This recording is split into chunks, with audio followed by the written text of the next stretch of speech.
Assalamu alaikum students, Bismillahirrahmanirrahim. How are you all? Our today's topic is George Eliot as a novelist. अब George Eliot को जो है ना हम start करने जा रहे हैं। स्टार्ट करते हैं अपना क्वेश्चन कि जॉर्ज इलियट किस तरह की नावलिस्ट थी, क्या क्या उनके जो है टास्क हैं, क्या क्या उन्होंने जो है वर्किंग की हैं लिटरेचर में। तो आज हम डिस्कस करते हैं क्योंकि हम उन्हीं का एक नावल पढ़ रहे हैं ना, mill on the Floss. Eliot was the most important women novelist of her age, कि अपने ज़माने की, अपनी एज की बहुत ही मशहूर नावलिस्ट हैं। She serves as a link between the traditional fiction and modern fiction. अब जो ओल्ड फिक्शन और मॉडर्न फिक्शन के दरमियान जो लिंक है ना, वो जॉर्ज इलियट की वजह से कायम है।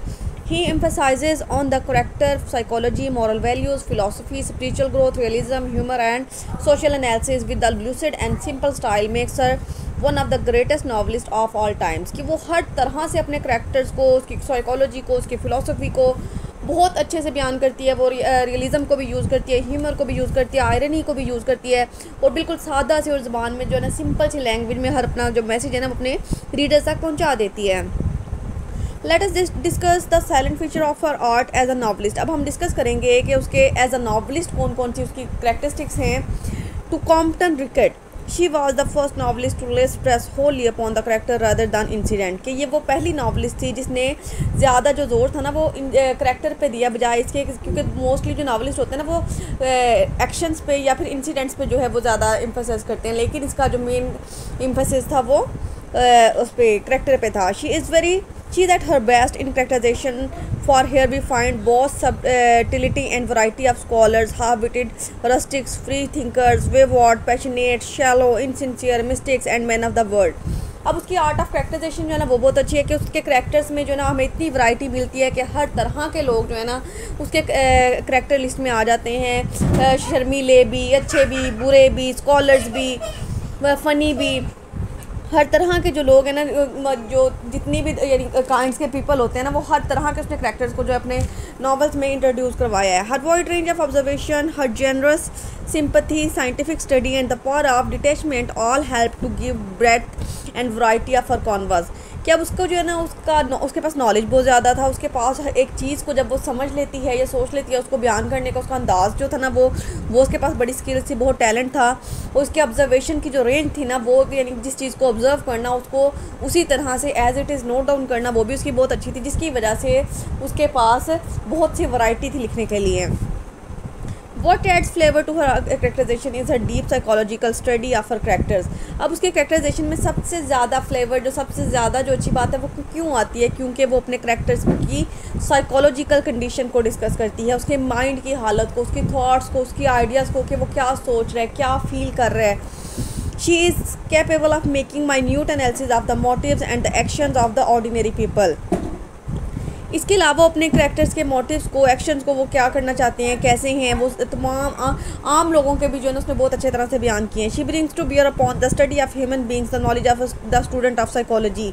ऐसे लगता है कि उसने अपने करैक्टर्स को जो है ऐसे बयान किया है कि देखने में ऐसे महसूस होता है कि जैसे जॉर्ज इलियट जो है ना कोई वो साइकोलॉजी के स्टूडेंट रही है।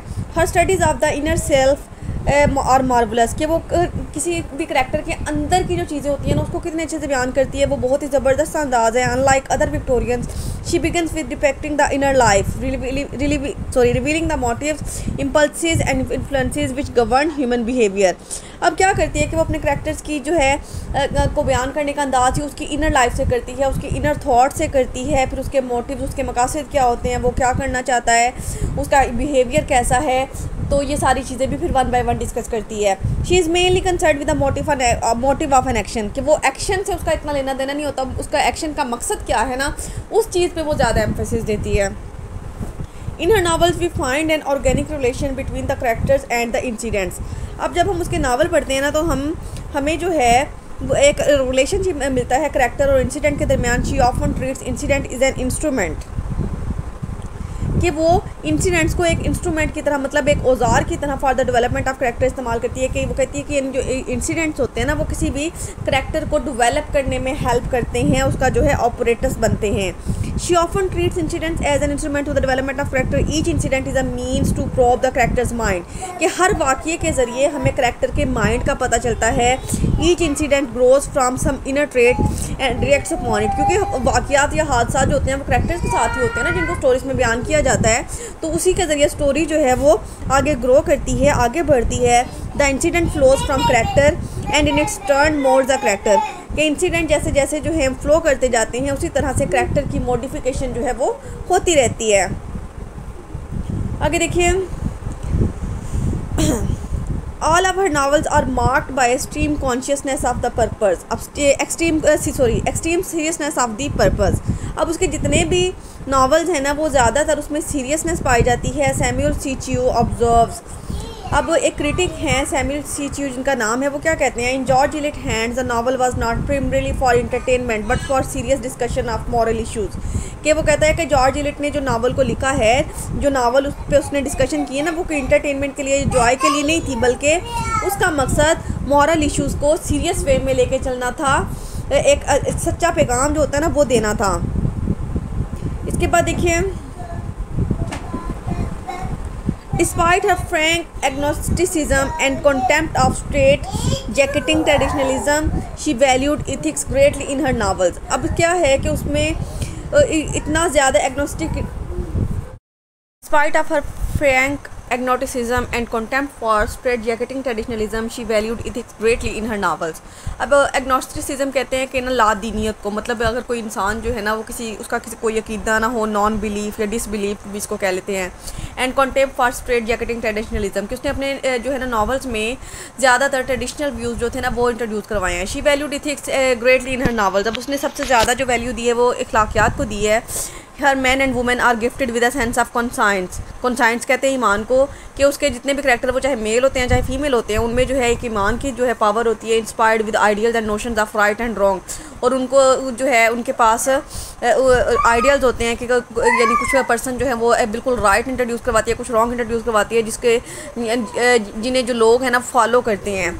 With the capacity to choose, यानी हर इंसान के पास जो है कैपेसिटी होती है कि वो अच्छे लोगों को चूज़ करता है या फॉलो करता है या बुरे को करता है। Her great law of conduct is the act and its consequences. अब उसका सबसे बड़ा जो कानून है ना वो जो है वो ये है कि यानी इंसान जो भी करता है ना उसे उसके नताइज खुद भुगतना पड़ते हैं, जो कि वो नेचर का भी कानून है ना, हमारा ईमान भी है ना कि हम जो करेंगे हर इंसान को जो मुकाफात अमल है ना वो उसको भुगतना पड़ेगा।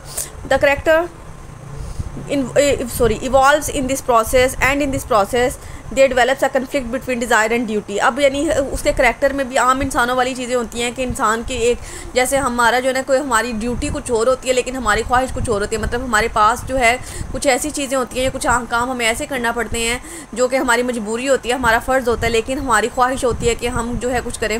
सपोज़ कि अगर आप जो है कोई जॉब कर रहे हैं लेकिन आपका दिल करता है कि आप जो है वो डेली कहीं पिकनिक पे जाएँ, कहीं जो है ना एडवेंचर्स पे जाएँ, तो ये जो है ड्यूटी एंड डिज़ायर के दरमियान में कन्फ्लिक्ट आ जाता है, between patient and self sacrifice, between egoism and loyalty. अब देखिए, to critic George Eliot's concern with the moral side of human nature is the chief source of her peculiar glory, the kernel of her contribution to English literature. आगे देखिए, the moral values are determined by the society and anyone who tries to trespass them is severely dealt with them.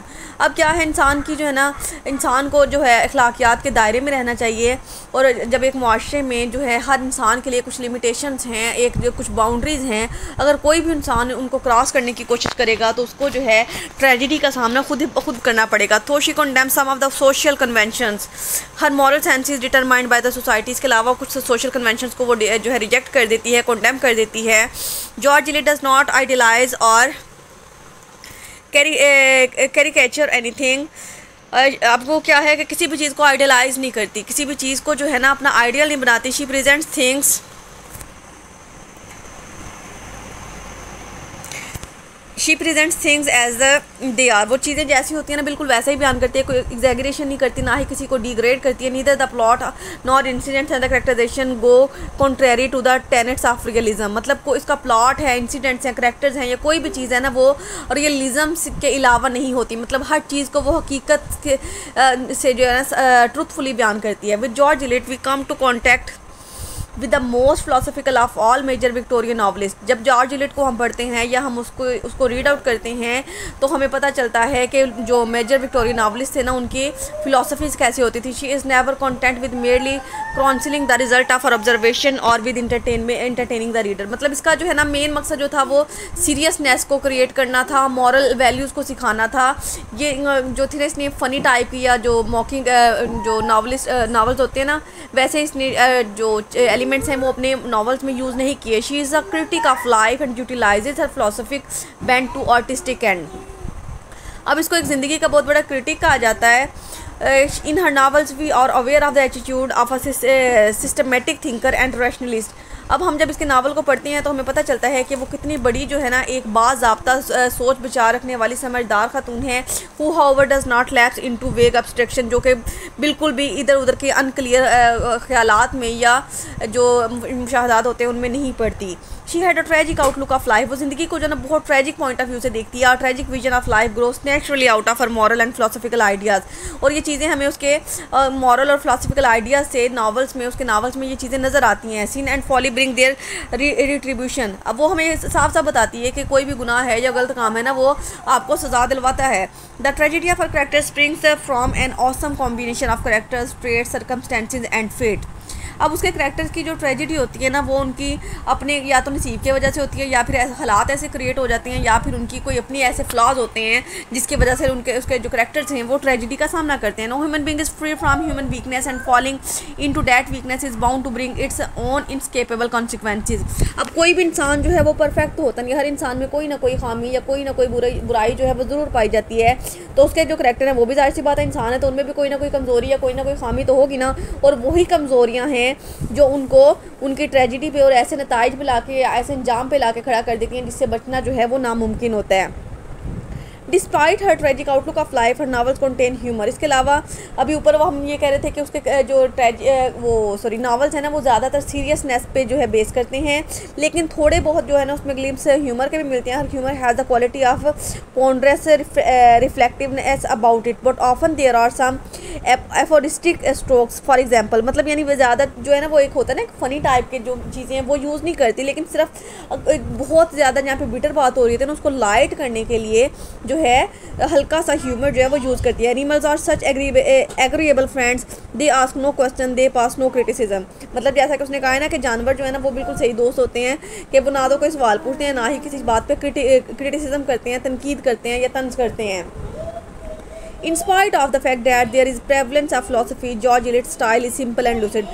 अब उसके जो style में बहुत ज़्यादा philosophy पाई जाती है, उसकी राइटिंग्स में बहुत ही फ़िलासफ़िकल पॉइंट ऑफ व्यूज़ मिलते हैं, लेकिन इसके बावजूद उसका जो बयान करने का अंदाज़ है वो सादा है, बिल्कुल क्लियर है। Her dialogue are most suitable for the revelation of character. और जो डायलॉग्स वो यूज़ करती है वो किसी भी करेक्टर को रिप्रेजेंट करने के लिए बहुत ही मुनासिब होते हैं।